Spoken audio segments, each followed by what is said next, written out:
Welcome to 12-Minute Talks, where important information is shared in a short time period.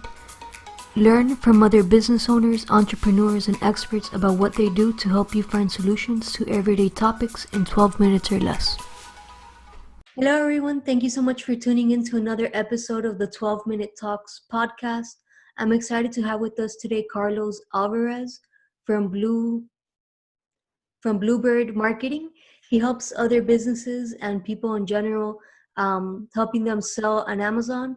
And he apparently has a top rated podcast as well on the same topic. Carlos, thank you so much for being on today. Thank you so much for having me on, especially with all the madness with this pandemic. I figured it's a good time to interview people as well. They're busy. They're not as busy as before, right? And marketing is marketing, so it's always a good time.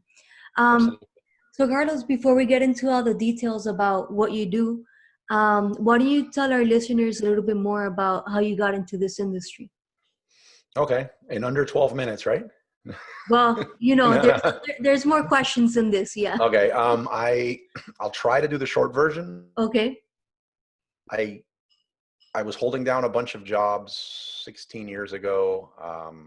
Dairy clerk at Publix, delivering subs, selling cigars on the side for a company called Cuban Crafters. And on the side, I was always looking for little hustles. I had an expensive ex-girlfriend at the time, and I was just trying to always buy things. I was that guy. Younger, I'm an elementary school dropout. I eventually went back and got my GED. Okay. But I was at that age, so I was in my late 20s, very like 30, 31. And at that point, I was really seeing my peers. They had the good job, the steady paycheck, and my jobs didn't really scream financial security in a relationship. So, well, selling cigars on the side and working at Publix. I don't know. Right, right. So, yeah, I was definitely insecure about it. I could totally see my ex-girlfriend. She was definitely insecure about it. And I started trying to sell some stuff on eBay, which was doing really good. So as sales increased on eBay, I would drop a job once, and it was a sub delivery route in there too. So, once it made more than the sub delivery route, I dropped that, then Publix and the cigars. And then I found myself doing this full time. A lot of friends and family saw that I was, doing something positive and that had a lot more growth potential. So they pulled up some money. They got a total of $81,000 to be specific. And they told me, grow this business. So Right. One of my more profitable products at the time was this adult novelty product. And I was getting it for I think 9 to 16 cents. And I was selling it for $20 from Alibaba. And with the $81,000, I immediately thought, I'm going to buy $80,000 of this stuff. I'm going to send it in. Factory didn't have that much obviously in stock, and I didn't know how it worked. So I sent the money to someone else who did have it in stock in Alibaba, and they stole everything from me. Like the factory. That's where I thought this story Yes. was going. So Oh man. Yeah, they stole everything. I didn't want to tell my friends and family that I was that I had screwed up again, type of thing. Right. So I started trying to sell off the few possessions that I had, and two of those possessions were two reptiles. I went to a store to sell them. The person in front of me was paying $50 for 25 live worms to feed his reptile. And trying to short circuit some of this story, but I wind up finding an article about breeding insects where a zoo wanted to save money in the herpetology department, breeding them instead of buying them on the private sector. Okay. So I started going to garage sales, buying bins, and creating these enclosures for these insects to breed and sell online at 1,000 insects a piece. One day, code enforcement knocks on the door. At this point, I have about 3.5 million crickets in my house. It's deafening when they go off, right? The neighbors have had enough. I bluff for code enforcement to come out. You're from South Florida. For code enforcement to come out at night, a lot has gone wrong. Definitely. Yeah. Yes. Yeah. They were pissed. I think I bluffed, or maybe I was right, that if I just dumped them out, that many insects, it would be an agricultural disaster. At that point, 3.5 million crickets. There's Dubai roaches, feeder worms, super worms. I mean, it was a lot. Yeah. So I find a friend who gives me 6 months rent free in a warehouse, half his warehouse. I pretty much live there working this thing 90, 100 hours a week. And fast forward 9 months and somebody purchases my company for $2.6 million. Wow. At that point, I was selling maybe, 100 plus units a day at 45 to $60 a unit. Yeah. And it was validation that I needed. It allowed me to say, wait a minute, like I just did something successful. I did it so good that somebody else wanted to buy it. Mm-hmm. And my ex had long since left me, so I was single in Miami with a bunch of money, and I did probably the only thing someone without any financial experience would do, and as I proceeded to almost blow it all, and Right. then I pretty much said I don't want to go broke, and I created another brand, and the only thing I knew was to sell on eBay and Amazon. Okay. So that's Yeah. what I continued with, and since then I've sold a dozen brands that I've started and exited on Amazon. And over the last 2 years, each year we've grossed a little over 100 million in gross sales. Nice. So that's where I get my foundation Yeah. from. Okay. That was definitely one of the more interesting stories I've had All on the right. podcast, you know. I know crickets. I used to have a pet snake. My brother had Okay. snakes, so I had like a little one. And like the crickets, I don't know how they escaped the cage, and like that was Hmm. a disaster. So I could imagine 3.5 million crickets all over, you know. But it's definitely a good story also because it shows that you were persistent in wanting to be successful, you know, and you didn't just fail, you didn't just quit at the first, second, third time of failure, right? Sure. So that's awesome, and I'm sure you gave, all the money back to your friends and family. Absolutely. Right. Awesome. So Carlos, tell us a little bit about what it is that you're currently helping businesses now with their Amazon stores. Sure. 9.5 years ago, as the brands that I was selling at the time, were doing really well, I started getting a lot of questions on how other people can do it. Mm-hmm. At first, it was friends, family, and I would show them how to do it, and they do it successfully. That evolved into an agency, Bluebird Media and Marketing Solutions, and that agency over time has obviously evolved to where now what I do is through either consulting, pay-per-click management, or full account management, help someone either with an idea and no products, take that to the product stage and profit from Amazon, or existing brands, even some Fortune 500 brands that I'm working with, to scale on Amazon. And then that evolved into the creation of a free Amazon seller meetup group in Okay. Miami, Florida, which meets now 17 times per month, and 17 live events per month, all free, and is the largest Amazon seller meetup group in the world. So I help Nice. I help people achieve financial freedom or launch brands on Amazon profitably. Cool. So that's definitely, we'll definitely post the links down below for the meetup and all that. I'm sure you guys are doing virtual meetups for now. Uh, Yeah, now we are. right? Yeah. So and that's good that you've been able to build something that not just for you, but now you're able to help others be successful, you know, especially we live in the digital age now, so why not learn how to do that more?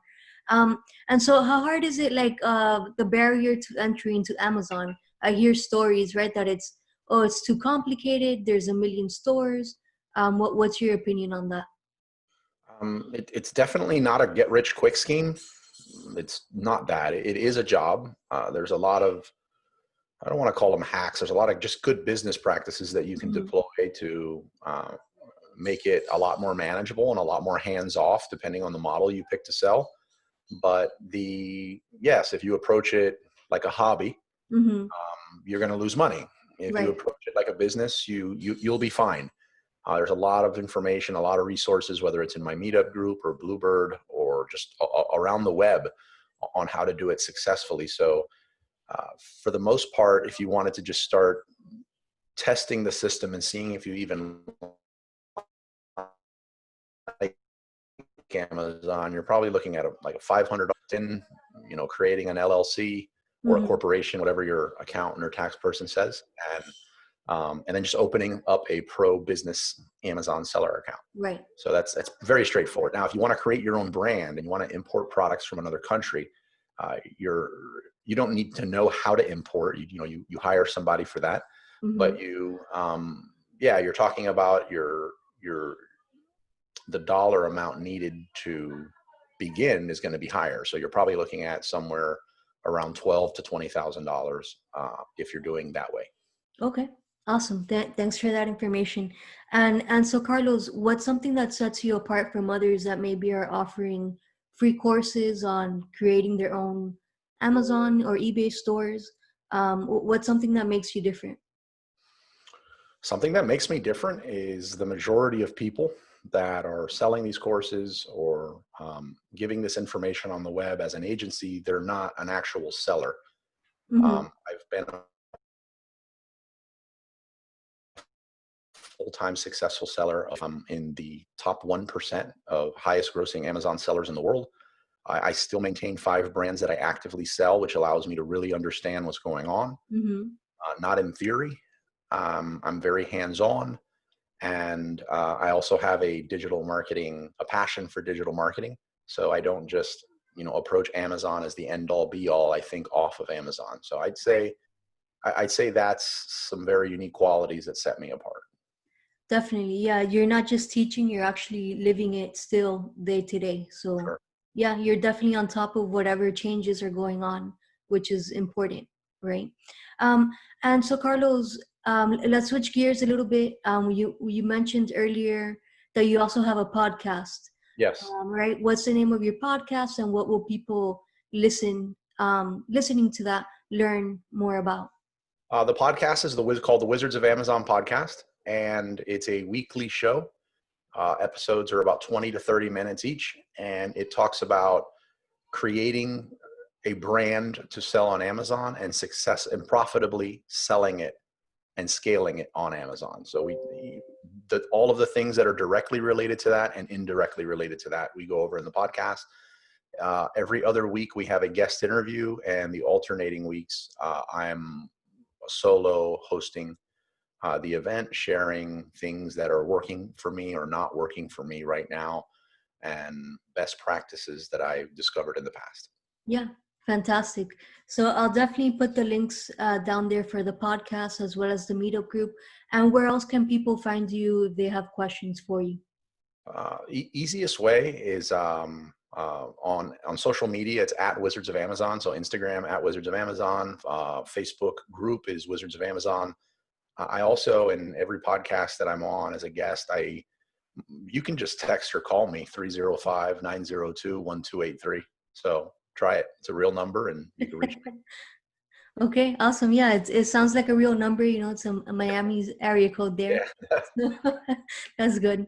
Awesome. So I just wanted to quickly introduce myself for those of you listening that might not know who I am. My name's Lorena Tomasini, and I'm the owner of Mom Life and Health Insurance Agency, where I help other businesses and families with their financial protection needs, all done digitally. Carlos, it's been great having you on. I did want to ask you a random question. Sure. What would you say is a good productivity hack? Good productivity hack. I use timers, and I know that's pretty archaic, but I use Trello a lot to put all of my ideas that I want to act on. I use Basecamp for team management, but daily I pick no more than 4 tasks and prioritize them by the amount of mental bandwidth it'll take me to accomplish them. And I Mhm. assign, before beginning anything, the time I'm giving myself to accomplish them. And I set a physical timer on them. So that's really worked for me. That's good.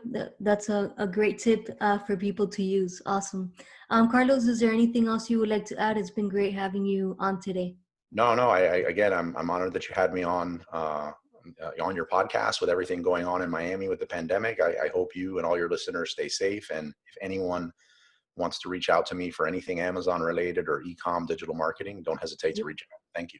Definitely. I thought it would be great to have you on because with everything going on, it's definitely a great time for those that might be looking for something to do on the side that eventually might lead to something more. The digital world is still operating, for now.